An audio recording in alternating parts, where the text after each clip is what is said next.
I again want to welcome you all. My introduction was to introduce Earl Johnson, who was responsible for bringing Mr. Steinlight to Houston. But Earl had to leave, so I have the introduction for him, but the wrong guy. So, about a minute ago, I said, "What can I say?" I thought there was. I'm not the black guy. Earl got a big job. Anyway, I gave him about 30 seconds to put some highlights down. I will not do justice for this gentleman, for what he's accomplished and what he represents, but a few of the highlights. He is a senior policy analyst for the Center of Immigration Studies and testified before the House and Senatorial Judiciary Committees on Immigration. He's a strong opponent to amnesty and immigration and a firm believer in the rule of law. Mr. Steinlight resides in New York, and his think tank or home base or where you call all the good thoughts come from is in Washington, D.C. He's the proud father. He did say very proud of two daughters. One is she an instructor at the university? Professor at the University of Chicago. And the other one is studying for a doctorate in French history. I said, French history? He said, yes, French history. So, with that being said, would you give Mr. Steinlight a rounding applause?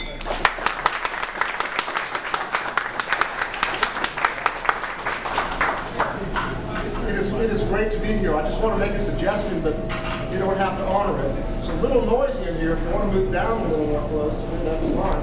If you want to stay where you are, I'm happy to talk really loud. It's great to be in Texas. I've spent a lot of time here in Houston and a little more time in Dallas over the last 2 years.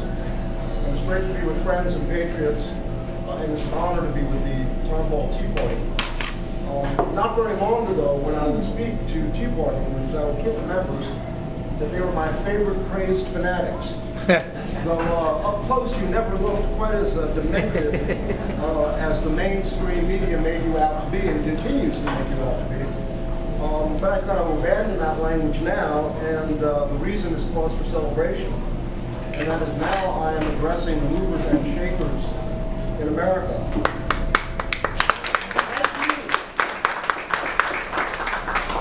I'm a New York Yankee fan, and you have to understand that. And as we Yankee fans used to say about Reggie Jackson, Mr. October, I'll say that you are the straw that stirs the drink. Yeah. You sent a very powerful message in that midterm election, first of all to the Republican Party, to get real and stand for something, to Congress and the President that we've had enough usurpation, enough arrogance, enough post-Americanism, and enough foreign ideology. It also took back the House and became close to doing the same thing in the Senate. You made history, and you're going to make a lot more. The carping by some senators in the Republican Party that you cost them the Senate is blind ingratitude, and I suggest you take names and remember them. Yep. I want to thank Earl Johnson, who's not here anymore. Earl and I have bonded. We decided we're going to become a new I Spy team. I get to be the black guy though, and we are going to help take back America and see that the 21st century is another American century. Your movement evokes the political fire of Tom Paine, and of course we all know that great pamphlet, The Crisis, of December 1776, when he exhorted us to devote ourselves to the cause of liberty and not, and I quote Paine, of course, become summer soldiers or sunshine patriots. That's right. Who shrink from the service of our country. We have to avoid the temptation, and it's a very great temptation, to rest on our laurels. Yes, we scored an important victory in November, but we don't have a chance to take time out. Things move much too fast. Our situation reminds me a little bit of that famous remark by Winston Churchill following the Battle of El Alamein. It was the first really major defeat inflicted on Nazi Germany. And Churchill said, it's not the beginning of the end, it's only the end of the beginning. And that's where we are. We have a lot of work ahead. Let's remember, our opponents still control the Senate, and our opponent is still sitting in the White House. Our immediate task is to drive this administration to power in 2012. But equally, we have to send a message to those people who would replace them that politics as usual is not okay, whether they are Democrats or Republicans. That's right. They're going to use every trick in the book to hold on to the power that they've got. They have powerful friends in corporate America, in mainstream media who will continue to vilify you as know-nothings, racists and xenophobes. I've been called a white supremacist so many times. It's almost amusing. Keep your eyes on the ball and keep your eyes on the prize, and don't be distracted by desperate, contemptible attacks or be led into cul-de-sacs by people who are apparently your friends, but are not really your friends. All of you are here because you recognize there is no such thing as staying out of politics. All issues are political issues. It's in the air we breathe. We do have a choice though. We can delude ourselves and believe that we have a safe conduct pass through history and seek to live empty, unexamined lives, or we can do something else, and that is we can show civic virtue and act for the defense of our country and our communities, and we can be masters of our fate.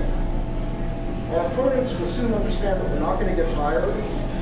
We're not going to allow their contempt to discourage us. We will not be misled by mainstream media's lies or succumb to the arrogance of members of the political class who do not believe they are accountable to us. The midterm election showed a few of those folks that they are indeed accountable to us. Nor are we going to be guilt-tripped by the moralistic, convenient idiots and hypocrites, a great many of them, unfortunately, are in pulpits in this country. In fact, it is a tragedy when I say that the leaders of every religious denomination in this nation support open borders immigration. I support, but parishioners do not. There is a vast gap, and I'll talk about that in a little bit, between the person in the pulpit and the people in the pews. Finally, they would mistake our seriousness, downplay our ascending power at their peril. And I have to say, I derive considerable satisfaction from watching them doing this already in the wake of the disaster they suffered in November. I'm sure you read the same postmortems as I do in the mainstream press. I have to read the mainstream press. Every morning I get up and I read all of it, and I go into the bathroom and vomit for about an hour. But the deal is that they ridicule the Tea Party movement. They minimize its impact on the election. Let them dreamwalk. Let them sleepwalk. Don't wake them up. Let them remain in denial. It will be that much easier to take them by surprise next time. They are so out of touch that they don't recognize that the drubbing that they've taken is nothing compared to the drubbing that they're going to be taking.